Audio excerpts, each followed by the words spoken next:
Drawn peg 36 on extension today. I'm leading the league at the moment with 4 points, first and a third. I've been very fortunate the first 2 rounds. I've drawn the same peg. I've drawn peg 1 on extension, which I feel is a very, very good peg. It's right in the middle of where you want to be. Today's peg's is an interesting one because I'm almost on where I wanted to be, but not quite. So I think there's 4 or 5 pegs that are going to be difficult to beat. But if I can fish a good match and just nick a few here, there and everywhere, I think I've got a chance of... I'll take a third now, to be totally honest with you. Seeing how many fish have been on peg 1, peg 38, 25 and 28 the last 2 rounds, I'll take a third or a fourth now. But my plan of attack, I'm going to start on bread like I have done the last 2 matches. I'm going to tap some maggots in 2 different depths of water, and then I've got my short line late. So the last 2 rounds I've drawn this lake and done well, so I'll be stupid really to change much. Just hopefully, there is an odd carp on this peg. I've seen some people catch some carp, so if I can just nick an odd better fish and keep up with the lads until the last hour, and then I maybe have a good run, you never know, but I'll take a third or fourth from here. Today is the 3rd round of the Catchmore Media Winter League at Tunnelbarn Farm. I've drew a cracking peg, 6 on house. It won the round last time. My plan of attack for today is just, I'm hoping to catch them on bread and then maggots late short, but my main plan of attack will be bread, and hopefully there's a few there. So I've drawn 10 on extension today. Means nothing to me. It's my first time doing this league. It's been brilliant so far. I missed the last match, but looking forward to today. There's a few on here. The weather's nice. It's been a bit of a long drive here to get here. Struggled to wake up, but looking forward to it again. I've fished a few of Tom's matches now, and I've enjoyed it so far this year. Well, last year, sorry, but obviously going to New Year now, looking forward to doing some more matches with him. So, right, well, this one I've drawn 41 on new, which it's weird that I'm hoping it's going to be really hard. So quite of a moody peg, very, very shallow peg on new pool, but it historically holds lots of little stockies. So I'm hoping that I get a load of bites, but don't weigh a lot. You know what I mean? If I can catch 50 fish, they might go about 35 pounds. So it's a lot to bite peg, but whether that can compete with the lake, I really don't know. How it's going to fish, I ain't got a clue. It's been such an unpredictable venue this year that I'm hoping it's sort of a 30, 40 pound, then I've got a chance. But if not, so it could be game over today. It's like everyone, I'm on make or break today. If I have a bad result, then that is the end. So fingers crossed for a top 3 one today.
Every now and again a nice bit of kit comes out, and sometimes something stands out above the rest, and this 7 metre whip has really taken my eye. It's a beautiful piece of kit. 7 metres, all take apart from the top 3 sections. It's supplied with a flick tip, but the flick tip's very short, and the second section is short as well. Ideal, you know, if you want to elasticate the whip. It's got quite a fast taper, and it's quite a strong whip. So swinging fish, you know, if you're catching quickly, is very good. You know, so catching 6-8 ounce roach and swinging to hand is perfectly good with a whip. Being take apart, you can use it from 7 sections right down to 3 in your hand. You can obviously in roughly metre increments. A beautiful tool. Recommended retail price is $199.99, and it's available now. Today I want to talk about a few products that I've used over the last 12 months, which I use in my own fishing, and I think are very good products and have impressed me the most over the last 12 months. Firstly, I want to talk about the Mozilla EVA range. This is something that the shop has only been stocking recently over the last 12 to 18 months, but as it's progressing, it's getting better and better. First of all, they do some nice white products, as in for the summer, more aimed at the summer anglers. So when you're fishing on the canals and bream fishing, which is like a lot of fishing I do, more silverfish fishing, you can have just a few maggots, a few pinkies, worms, casters, and a bit of ground bait in there. But it's got a zip lid on it, so when it rains you can keep it dry. But it's also a clear lid, so you can always see where your stuff is in your tray. And with it being white, with the sun in the summer, the heat, it reflects the sun rays. They also do a cool bag in that range as well, so you can put all your bait in there. I keep all my bait and my spare bits and pieces in there. A lot of time I take my bait tied up in bags, so it's not actually moving and riddling, which I prefer as well, because I can just keep getting a bit of fresh bait out as the day goes on the hot days. So you can keep it cool, but you can also, like, after an hour's fishing, if you've had a few maggots and pinkies what are starting to get a bit hot or stretch if it's red hot, throw them away and get some new ones out of your bag, and then just keep topping up as the day goes on. The other range is the trolley bag. Well, he calls it a trolley bag, but you can use it for multiple things. But you can put spare tackle in that. You can put all these extra tubs and accessory bags in with your catapults, all your spare feeders in them, all your rigs, spare rigs. Everything fits in there. And all fits in nice and secure. It's got a lovely lid. This lid actually comes down the side of the tub, so when it rains the water just runs down the side and you can't get your stuff wet inside it. Right lads, we'll do your presentation if we can. Before I do today's result, I just want everybody, if we would, to give the winner of the last round of the cup. Literally there's only about 4 of us came back, so Ryan did brilliant. Big round of applause for Ryan. Right, on to today then. Sections first. First section with a weight of £50.2 from House 19, Andy Bennett. Got a lot better looking at it. Next section winner with a weight of 36.8 from House Bullpeg 6, Kieran Marsden.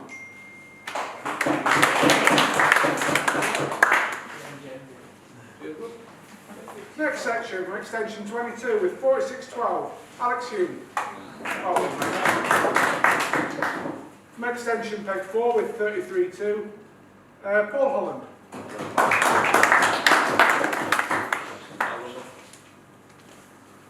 From New Pool Peg 36 with 42.11, Sam Brown.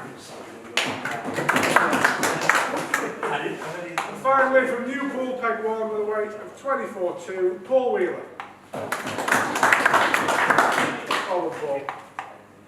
On to the top 3 then. Before I pay these out, I was going to give you a little update on the league standings. I've got the score fishing results up here. Obviously guys, just cast your eyes over these, make sure everyone's happy with what's on there. Looks right to me. So Leading the way at the minute with 7 points, we've got Mark Gallimore. Second with 8 points, we've got Matty Dawes. Third with 10 points, James Brooks. We've got 3 people on 11 points, Callum Dicks, Ryan Watson and Jamie Hughes. And then we've got 3 people on 12 points, Alex Hume, Andy Neal and Dylan Taylor. So, very, very close. Remember, you drop your worst result after the next round. So that'll make things really, really interesting. I'm sure there's a lot of people still in contention. So, good. Top 3. Third place with a weight of 54.4 from House Pool Peg 8, Matty Dawes. Second place, £66 exactly, from House Pool 29, Jimmy Brooks. And today's match winner, just nicked it, 6 ounces in it there was, a weight of 66.6 from House 31, Kristian Jones.